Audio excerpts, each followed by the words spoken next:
Hello, welcome to Someday Farm. I'm Stephen Watson here with today's Tàijíquán Tip.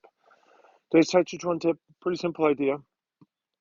Probably best if you can time it somewhat accurately. So have somebody help, take a note of the clock. Maybe you set a timer, I suppose. Probably easiest with the second person doing it so that you don't have to fidget and fuss and shift your attention. But the general idea is to consider the postures that are held in your form, and there may be very few, there may be more than a few, and incrementally increase the duration of those held postures. Not necessarily infinitely, right? We might not be trying here to push ourselves to a point of failure, but we are trying to expand our horizons a bit and see what those postures might teach us. Why are they held?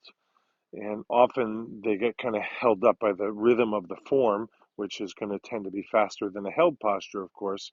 So then when we get to the held posture, it's kind of happening within the expression of a flow. And so people, I think, tend to hurry them a little bit. They might not feel hurried, but if we really objectively measure the time, they're probably a little briefer than they might have expected, or perhaps briefer than they were intended.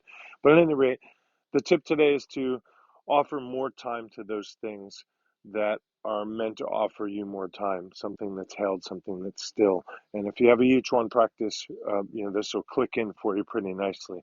But I look forward to hearing how that turns out for you, and I look forward to you commenting below and sharing the video and donating money, donating comments and likes and subscriptions and all that kind of fun stuff.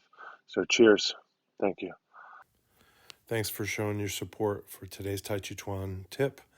Tips really go a long way. And if you can't afford to help financially, comment, subscribe, share, and like, and all that stuff. To be in touch with me, go to my Linktree, Someday Farm. Thank you.